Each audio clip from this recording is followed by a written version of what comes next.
Boa noite, boa noite. Começando aqui ao vivo mais uma live sobre fundos imobiliários e hoje dúvidas sobre HGLG. Recebemos aqui alguns questionamentos nas redes sociais e a ideia é poder fazer um verdadeiro ou falso ao vivo com vocês. Bom, antes de começar, quero lembrar a todos vocês que nós estamos na nossa Black Friday Suno, 3 anos por 2. Tem o QR Code na tela e toda a descrição aqui embaixo no vídeo, tá bom? Pessoal, antes de responder o verdadeiro ou falso, eu quero trazer aqui para vocês dois gráficos, porque esses dois gráficos já irão responder boa parte dos questionamentos que nós recebemos aqui nas redes sociais. Quero lembrar mais uma vez a vocês todos que o HGLG é um fundo aí de quase 4 bilhões de valor de mercado, né, tem aí 334 mil cotistas, uma liquidez diária superior aí a 6 milhões de reais, né, quase 6 milhões e meio de reais que são negociados por dia. Então, é um fundo bem relevante e tem um longo histórico também, né? Então, muitas perguntas no sentido de verdadeiro ou falso, é o melhor fundo de logística? Eu acredito que hoje é muito difícil você cravar qual é o melhor fundo de logística, porque você tem momentos e características diferentes. O que eu posso dizer, e aí sim colocar como verdadeiro, é que o HGLG está, sim, entre os melhores fundos de logística do mercado, uma vez que, já respondendo até um outro verdadeiro ou falso, se ele se assemelha a um REIT, né? Eu acho que foi um termo que eu usei em algum momento e algumas pessoas ficaram com isso na cabeça e nos mandaram aqui nas redes sociais, né? Se ele é mais equivalente ao REIT. Eu diria que sim. E por que isso é verdadeiro, tá? E já meio que casa com a primeira parte da pergunta.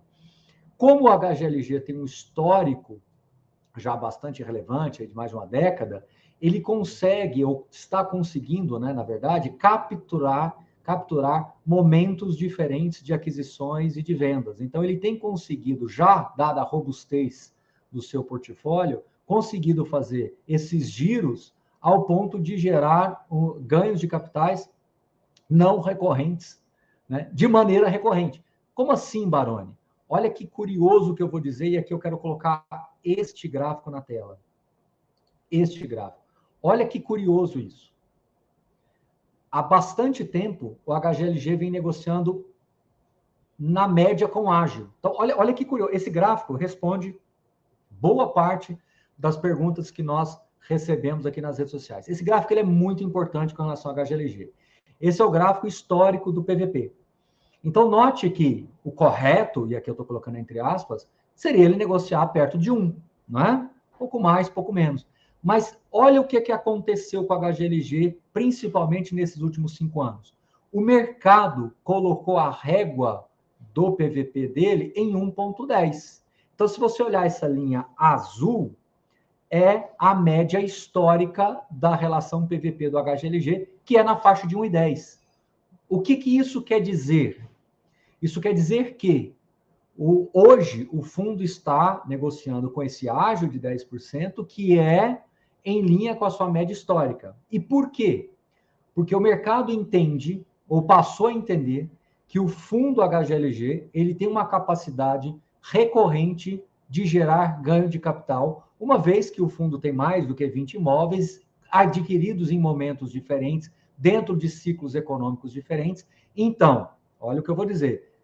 O ganho de capital, que é um efeito extraordinário, não recorrente, o mercado enxerga como algo corrente. Como assim? O mercado coloca esse ágio como um ganho de capital futuro que pode ser absorvido pelos cotistas. Então, veja como isso é curioso. À medida que você vai ganhando mais tempo dentro da indústria de fundos imobiliários, é por isso que eu acredito tanto assim na indústria de fundos imobiliários, à medida que os fundos ficarem com mais capacidade, mais musculatura, cada vez mais adquirindo e vendendo imóveis, fazendo uma gestão ativa de verdade, comprando áreas, construindo, capturando esse ganho de capital, como inclusive também aconteceu com a HGLG, né? O pessoal pediu me perguntou se foi verdadeiro ou falso, né? Se essa venda foi positiva ou não agora do Cone G04 lá, Cone 4, né? Lá de Cabo Santo Agostinho, Pernambuco, foi excelente, né? Um ganho de capital super interessante dentro de um ciclo até curto, né? De investimentos. Então, onde eu quero chegar? Que eu entendo que o caminho da indústria de fundos imobiliários é justamente esse, de você conseguir entrar em momentos diferentes dos ciclos econômicos e dos seus subsetores e sair também de maneira a gerar esse ganho de capital com frequência. Então, quando a gente fala que ele se equivale a um REIT, é justamente nesse sentido. O mercado entende que esse ágio passa a fazer parte de algo natural. E, obviamente, se vocês olharem, o fundo vem conseguindo superar o benchmark de IPCA mais 6, principalmente depois de quando? De 2017 para cá, que tem tudo a ver com isso daqui. Então, veja como uma coisa tem a ver com outra. A partir do momento que o fundo começa a fazer gestão ativa, ele descola do IPCA mais 6 e começa a devolver para o cotista toda a inflação, todo o ganho de capital que potencialmente foi capturado dentro desses ciclos. Percebe o quão é importante os fundos imobiliários terem musculatura, terem capacidade de giro, de originação de ativos. Então, isso é muito importante para que o que a gente está vendo aqui no HGLG se replique naturalmente para outros fundos à medida que o tempo vai passando. Isso naturalmente deve acontecer. Veja aqui que nós temos um ciclo de 10, 11 anos, né? Então, é muito interessante você conseguir olhar um horizonte mais longo, né? Às vezes você pega fundos que são novos, que têm 3, 4 anos, ainda mais dentro do ciclo da pandemia, uma série de outras questões, eu acho que isso dificulta muito a análise e você fica, talvez, dentro de um recorte temporal desfavorável, né? Então, veja como isso é bem interessante para os fundos imobiliários, né? Então, e aqui trago o HGLG. Então, sim, é sinônimo de proximidade com os REITs. Outra pergunta, Baroni, vai ter um 13º para os cotistas do HGLG? Na minha visão, sim, verdadeiro, tá? Ainda mais com essa venda recente. Hoje tem quase R$2 já com base no último relatório gerencial de lucros acumulados, mas a gente tem que lembrar que como o fundo ele é antigo e ele vem fazendo esses giros, não quer dizer que ele vai distribuir todos esses R$2, porque tem lucros que foram acumulados em semestres anteriores e que ficaram dentro daquela regra de 95%. E agora, uma crítica construtiva que eu faço aqui ao time do CSHG é que divida melhor essas informações dentro do relatório gerencial, mostrando o que são lucros capturados históricos e o que são lucros potencialmente a serem distribuídos no semestre. Eu acho que não é um guidance, mas é pelo menos uma divisão, porque, de fato, o dinheiro não tem carimbo, né? Então, ele vai embolando ali, e para a gente aqui desdobrar isso é mais difícil, né? Se a gente olha apenas este semestre, ele tem aí um pouco mais de 1,10 já reconhecido nesse semestre. Então, sim, verdadeiro, eu acredito que vai ter um 13º para os cotistas do HGLG. Baroni, verdadeiro ou falso? O fundo tem alguns ativos desafiadores, né? É muito verdadeiro e eu acho que aí sim é um calcanhar de Aquiles do HGLG. Ele tem alguns ativos que são mais difíceis, são ativos que exigem mais cuidado, que possuem uma classificação inferior, são ativos que não estão dentro de um raio muito competitivo ali próximo de São Paulo. Então, na minha visão, ao mesmo tempo que eu vejo como um lado positivo do HGLG, ter esses ciclos e esses microciclos sendo capturados, eu vejo também riscos potenciais com alguns ativos ali que precisariam ter um destino melhor. O bom de tudo isso é que, como o fundo cresceu bastante nesses últimos anos, esses ativos mais desafiadores ficaram naturalmente mais diluídos. Mas tem sim ali alguns classificados, inclusive C, né, que precisam ser melhor acompanhados pelo mercado. HGLG tem 1 milhão de metros quadrados, isso o deixa como um dos principais fundos logísticos do mercado. Pergunta, vacância hoje preocupa? Olha, eu entendo que seja verdade, eu vou dizer por quê. Não, na verdade, falso, não é verdade, não. Eu vou dizer por que não é tão preocupante assim. É porque essa vacância aumentou subitamente, porque um ativo novo passou a fazer parte do portfólio que estava em construção e foi entregue. Então, a gente precisa dar pelo menos mais uns 2 a 6 meses, uns 3 a 6 meses, para que a gente possa virar essa chave para preocupação ou não. Desculpem. Nível de alavancagem preocupa? Não, né? Uma alavancagem hoje de 8%, ela é muito bem equacionada dentro do próprio fluxo de caixa do fundo, então não é um fator de preocupação. Deixa eu ver o que mais que chegou aqui para a gente. Ficará cada vez menos interessante a vendas de imóveis, né? Os galpões, o mercado, depois desse boom, possui menos capacidade de expansão devido à limitação. Olha, não acredito que isso seja verdadeiro, não. Eu acho que você sim, como eu disse, no HGLG tem sim espaço para vendas.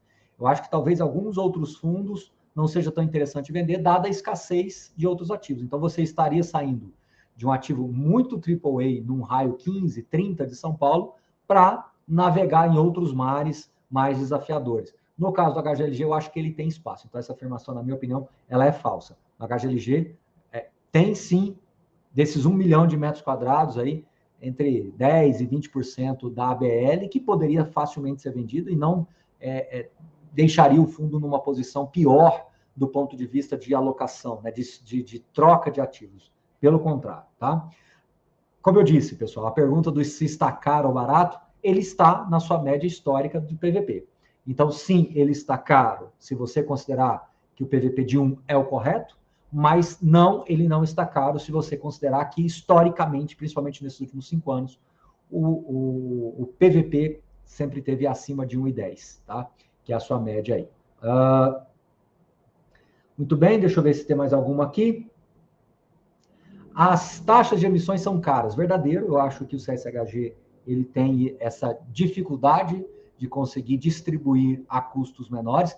Vem diminuindo, mas, na minha opinião, ainda é um fator negativo para a HGLG e outros fundos em geral, aí, outras emissões em geral que a gente viu do CSHG. Tudo bem que a HGCR foi um pouco mais baixa, mas o HGLG sim, a última, tanto que ela teve uma certa dificuldade de captar, né? Mas, na minha visão, sim, é um ponto de atenção. Sim, poderia se baixar um pouco dessa taxa, embora, sejamos justos, né? Você tem como contrapartida um fundo que tem uma taxa de gestão mais barata do que a média de mercado. Mas eu acho que também uma coisa não poderia ser justificada pela outra, porque senão fica cobertor curto, né? Não é porque você tem uma vantagem, você tem que gerar uma outra desvantagem para compensar. Por que não ter duas vantagens? Então, eu acho que sim, precisaria melhorar, né? Melhor fundo de logística da B3, eu não vou colocar isso como verdade, né? Eu acho que ele está entre os melhores, mas não necessariamente o melhor, tá bom? Bom, basicamente eu passei por todas as perguntas, vamos dar uma olhadinha no chat aqui, a ideia é fazer uma live de uns 20 minutinhos mesmo, tá? O HGLG cresce de forma orgânica, né? Verdade, eu acho que isso é um ponto muito importante dentro da nossa indústria de fundos imobiliários, que está muito próximo de 2 milhões de investidores. A partir do momento que você consegue crescer organicamente, você pode diminuir os custos de distribuição, né? Você vê, o próprio PVBI, não vamos discutir o preço aí, porque ele se pautou mais lá no valor patrimonial, né? O valor de mercado está mais barato, mas tudo bem, mas ele conseguiu uma emissão praticamente sem custos, né? 1 centavo é custo simbólico. Então, eu acho que sim, a nova tendência é que a gestão passe a reduzir o custo, seja por uma negociação melhor junto ao distribuidor, ou seja por arcar com custos junto do cotista e dividir esse cheque aí com o cotista. Me parece uma tendência que veio para ficar sim, tá? A crise do Credit Suisse, verdadeiro ou falso que impacta? Eu até fiz um vídeo sobre isso, né? Eu não sei como é que está hoje exatamente a situação do Credit Suisse fora do Brasil, mas no Brasil a gente sabe que a operação tem funcionado, porém, eu acho que o investidor de fundo imobiliário precisa entender que um administrador e um gestor são prestadores de serviços do fundo, né? Então, por pior que possa desenrolar essa situação do Credit Suisse fora do Brasil, são prestadores de serviço, né? Pode impactar no médio e longo prazo a qualidade? Pode, né? Claro que pode.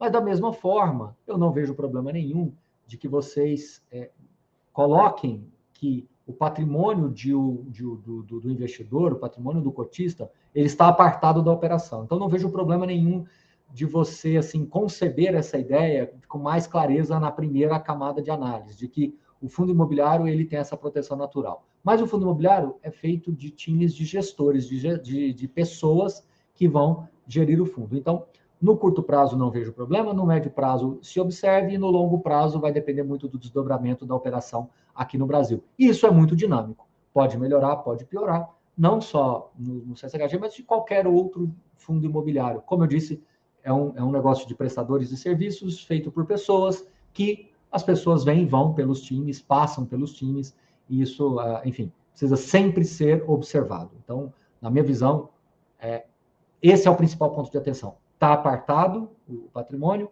e a gestão imobiliária ela é dinâmica. Então, você precisa acompanhar isso lá, tá bom? O fundo está caindo, verdadeiro ou falso, né? Assim, não entendi muito bem a segunda parte da pergunta aqui, mas eu acredito que o HGLG é um fundo muito grande, né? Então, ele tem uma correlação forte com o IFIX. O IFIX está caindo forte, o Ibovespa está caindo. Muitas indefinições ainda de equipes econômicas, muitas indefinições de risco fiscal, né? Então, assim, eu acho que temos... Eu já tinha falado isso e vou voltar a repetir. A janela para fundos imobiliários nos próximos meses será extremamente desafiadora, tá? Porque a gente tem juros futuros subindo num cenário de juros à vista altos. Então, assim, nós temos duas barreiras a serem rompidas aí. Nós temos que fazer o juro futuro baixar e temos que ver os juros à vista também baixar. Então, os próximos meses de fundos imobiliários serão, sim, desafiadores, né? Por enquanto, a gente não está vendo nenhum problema de mudança de fundamento, ou seja, ainda não vimos enfraquecimento econômico, não vimos devoluções recorrentes, como a gente viu lá em 2016, PIB negativo, recessão, ainda não estamos nessa pauta, e não, tomara que não cheguemos. Mas, eu já falei isso e repito, fundo imobiliário é consequência de uma economia forte. Por enquanto, como a gente está vendo hoje, a gente está vendo ruídos, indefinições, incertezas, preocupações. Nós não estamos vendo ainda fatos com relação à queda de receita das empresas do ponto de vista de gerar recessão, desemprego, etc. Então, é desafiador, mas ainda não é um problema, tá bom? Vamos lá, temos mais 3 minutinhos aqui. Quero lembrar a todos vocês que a gente está na nossa Black Friday, então aproveite, o QR Code está na tela e a descrição está aqui embaixo, tá bom? Seguindo em frente aqui, deixa eu ver se eu acho mais um. O BTLG está concentrado no raio 15 e 30 de São Paulo, né? O portfólio do HGLG é mais arriscado por não estar? Sim. Resposta é sim. O portfólio do HGLG é sim mais arriscado do que fundos que têm mais proximidade. Você citou o BTLG, mas vamos abrir genericamente. Um ativo logístico no raio 15 de São Paulo, no raio 15 e 30 de São Paulo, é um ativo mais defensivo, sim. A partir do momento que você pega o portfólio do HGLG e você vê que ele é mais amplo do ponto de vista de raio, de cidades, né? Então ele tem outras cidades, São José dos Campos, Vinhedo, né? Tem fora também Extrema, né? Tem outras praças, ele tem Santa Catarina, Blumenau, né? Deixa eu até abrir aqui, ó, deixa eu só, aqui, ó, Louveira, né? Ribeirão Preto, São Carlos. Então, assim, sim, é mais arriscado. Não quer dizer que seja pior. Ele é sim mais arriscado, ele sim exige mais gerência, ele sim exige que você tenha mais cuidado. Por exemplo, você vai ter uma desocupação em Betim.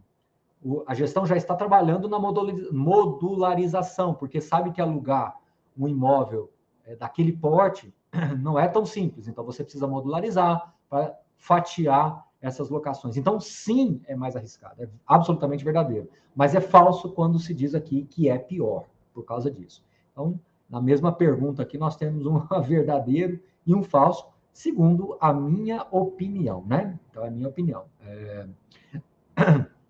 Acho que o HGLG paga pouco. O que o professor acha? Eu não acho que ele paga pouco. Eu acho que ele tem uma renda, como eu disse, não recorrente, que passou a fazer parte da renda média do fundo. Então, assim, a partir do momento que você considera que há ganho de capital a ser reconhecido, e a gestão tem mostrado isso, não entendo que ele pague pouco, né? Ah, mas a cota está cara. Bom, aí é outra história, né? Aí a gente não tem esse controle. O que eu posso dizer para você é que eu não acredito que ele pague pouco. Eu acho que ele paga, se você assumir pelo valor patrimonial do fundo, né? Deixa eu pegar aqui exato para você, né? Valor patrimonial de 147,16. Então, 147, ele dá aí um yield anualizado acima de 9%.